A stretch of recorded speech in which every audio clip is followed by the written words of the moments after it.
Hello everyone, मैं राय आप सभी का राय ऑनलाइन एकेडमी पर बहुत बहुत स्वागत करता हूं।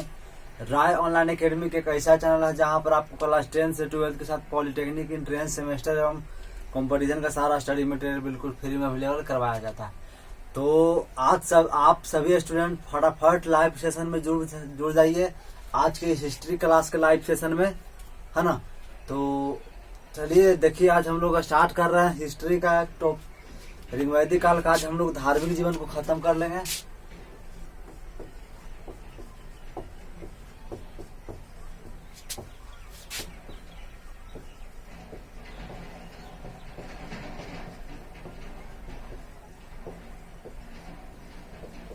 ऋग वैदिक काल के धार्मिक जीवन को हम लोग आज समाप्त कर लेंगे। तो देखिए, ऋग वैदिक काल में धार्मिक जीवन में हम लोग आर्यों का प्रमुख देवता ऋग वैदिक काल में सबसे प्रमुख देवता इंद्र थे, है ना। सबसे प्रमुख देवता इंद्र है। इंद्र के लिए ऋग्वेद में 250 सूक्तों का वर्णन उल्लेख मिलता है ना। ऋग्वेद के प्रमुख देवता इंद्र हैं और इंद्र के लिए 250 सूक्तों का उल्लेख मिलता है, यानी ऋग्वेद में 250 सूक्त का प्रयोग किया गया है। और ऋग्वेद को हम लोग जानते हैं कि इन्हें पुरंदर कहा जाता है, यानी किला तोड़ने वाला। यानी इंद्र को क्या कहा जाता है? किला तोड़ने वाला। इंद्र ऋग वैदिक काल का दूसरा देवता प्रमुख देवता है, दूसरा प्रमुख देवता है अग्नि। यानी ऋग्वेद के दूसरा प्रमुख देवता कौन है? अग्नि। ऋग्वेद के प्रथम प्रमुख देवता कौन है? यानी इंद्र, जिनके लिए 250 सूक्तों का प्रयोग किया गया है। अग्नि है दूसरा प्रमुख देवता, इनके लिए 200 सूक्तों का प्रयोग किया गया है ना। इनके लिए 200 सूक्तों का प्रयोग किया गया है। और एक खास बात यह है ना कि ऋग वैदिक काल में, जैसे आज देखिए, आज का क्या है, हम लोग किसी भी पूजा पाठ, हिंदू धर्म में पूजा किसी भी चीज का छोटा से लेकर बड़ा पूजा हो तो उसमें हम लोग अग्नि का हवन करते हैं ना। तो अग्नि का हवन किस लिए करते हैं? आप कमेंट में जवाब बताइए, उसके बाद हम लोग देखते हैं अग्नि का हवन हिंदू धर्म में क्यों किया जाता है, बताइए।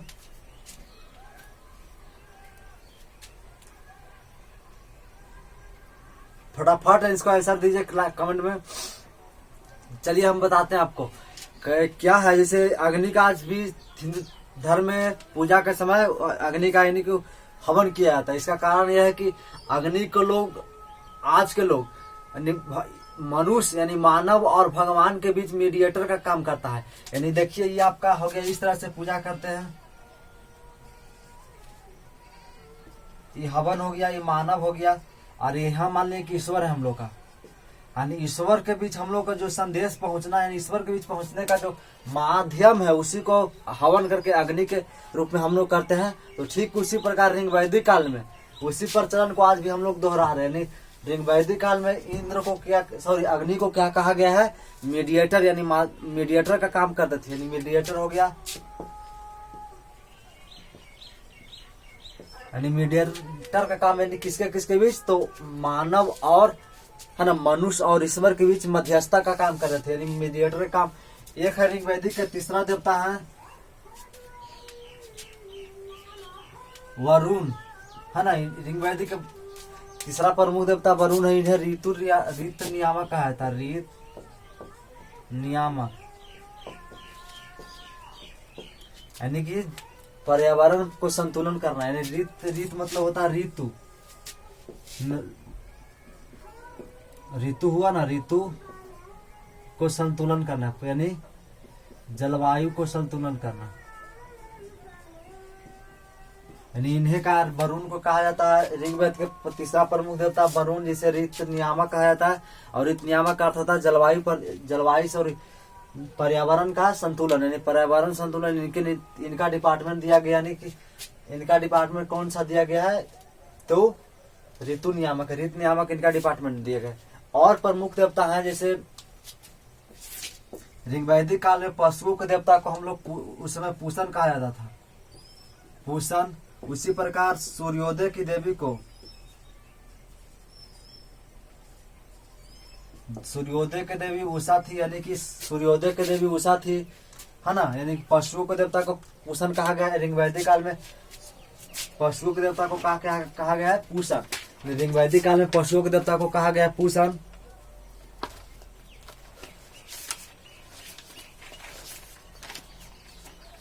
ऋग वैदिक काल में आपका पशु को क्या कहा गया है? पूषण।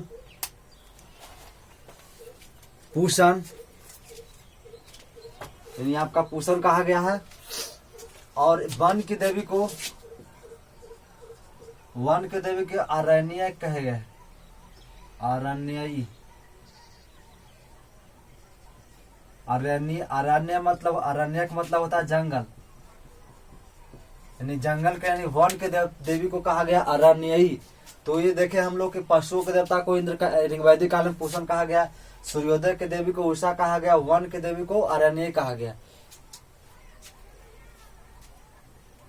उसके बाद हम लोग देखेंगे कि इस समय इस समय के लोग थे, जैसे देखिए आप बताइए, एक देवता होगी, 2 3, यानी कि ऋग वैदिक काल के लोग एक ईश्वर को मानते थे या 2 ईश्वर को, यानी कि अनेक ईश्वर को, एक ईश्वरवादी थे या अनेक ईश्वरवादी। तो कमेंट में जवाब बताइए। देखिए ऋग वैदिक काल में ऋग वैदिक काल के जो मानव थे वो एक ईश्वरवादी थे। तो प्रश्न उठता कि आखिर एक ईश्वरवादी थे तो इंद्र, अग्नि, वरुण, पशु, सूर्योदय की देवी सबको क्यों, आखिर इतना अनेक देवता है तो इसको क्यों मानते थे? तो इसका एक सीधा एग्जाम्पल समझिए कि कोई एक व्यक्ति था, तो उसके यहाँ बाढ़ आ गया, उन्हें तटबंध पर, यानी कोई पुजारी था, यानी पूजा करने वाला पुजारी था, ब्राह्मण था, तो पूजा कर रहा था। तो बांध पर, यानी बाढ़ का उसका एरिया था जो बाढ़ के ग्रसित था, तो पूजा यानी कर रहा था, अपना ध्यान मग्न में था। तो अभी वहां बाढ़ आया, यानी कि उस समय बाढ़ आ गया। तो बाढ़ आ गया तो गांव के लोग ऊंचे टीला पर भागने लगे और उनको भी बोले कि बाबा, साधु जी, पुजारी जी, यहाँ पनिया चढ़ा अभी थवा, चला हम नहीं भागे। तो ये बोल रहे कि नहीं, हम ईश्वर को मानते हैं, हम ईश्वर, हमको ईश्वर बचा लेंगे, है ना। तो ईश्वर को मानने लगे। तो जब सबसे इतना, यानी कि जब पानी उनके पैर छूने लगा, तब तक ही ध्यान में रहे। उसके बाद यहाँ आ गया पानी, उसके बाद भी ध्यान रखे। जब यहाँ ध्यान में आया, यहाँ जब आने लगा, यानी कि केवल सर बचने लगा, तब उन्होंने हनुमान जी को पुकारा, यानी हनुमान जी को पुकारा कि हनुमान जी हमें बचाइए। इसी बीच हनुमान जी कुछ आने में देरी होगा, तभी वो एक दुर्गा, यानी दुर्गा जी को पुकार ली, दुर्गा माता बचाइए। तब कोई नहीं आए, क्योंकि कंफ्यूजन हो गया अब ईश्वर भगवान को। तब वो आदमी स्वाहा हो गया, नहीं पानी में थी, मर गया। तो जब वहां उसके स्वर्ग में जब भगवान के यहाँ गया, तो उन्होंने ईश्वर से पूछा कि हम आपको इतना मानते हैं, ईश्वर पूजा, हम आपको पूजा करते हैं, फिर भी हम जब आप बुलाएं तब आप क्यों नहीं आए? तो इन्होंने कहा कि देखो, सबसे पहले तुमने हनुमान को बनाया था। हनुमान, जब हनुमान जाने के लिए तैयार हुए कि उसी वक्त तुमने दुर्गा का बुला लिया, दुर्गा को। तो दुर्गा चूंकि साड़ी पहनने में हमें देरी हो गई, साड़ी पर रखी, दुर्गा हनुमान तो डायरेक्ट रहेंगे, लेकिन यही हनुमान, यानी कि साड़ी पहनने में दिक्कत हो गई। तो कहने का अर्थ यह है कि ईश्वर एक ही थे, लेकिन अनेक रूप है। जैसे इंद्र हो गए, वर्षा के देवता हो गए, नहीं ऋग वैदिक काल में इंद्र हो गए वर्षा के देवता। अग्नि हो गए, जो अग्नि के देवता है। उसके बाद वरुण हो गए, ऋतु नियामक के देवता है।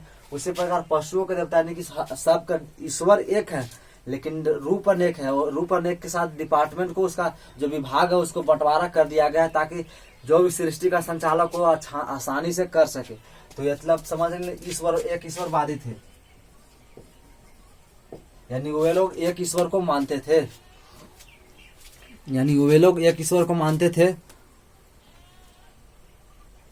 यानी ऋग वैदिक काल के लोग एक ईश्वर को मानते थे, है ना। ये ऋग वैदिक काल के लोग एक ईश्वर को मानते थे।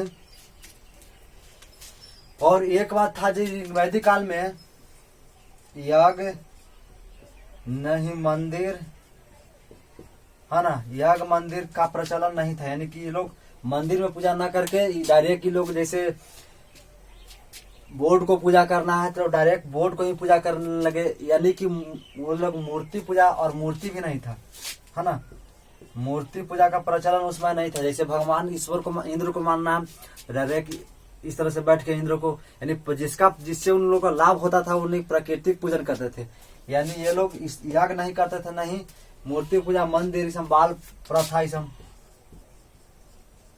बाल प्रथा, ना इसम का दहेज प्रथा, इसम का प्रचलन नहीं था। यानी कि वे लोग डायरेक्ट प्राकृतिक पूजा करते थे, कृत पूजा, यानी जिससे उनका लाभ हो। जैसे अगर इंद्र से वर्षा, यानी कि जब अकाल पड़े तो उस समय अगर वर्षा न हो तो इंद्र को भगवान की पूजा करते थे। और यदि जाड़ा आ गए तो जाड़ा के समय अग्नि देवता को पूजा करते थे, जिससे अगर सूर्य अधिक हीट हो और वो हो सके।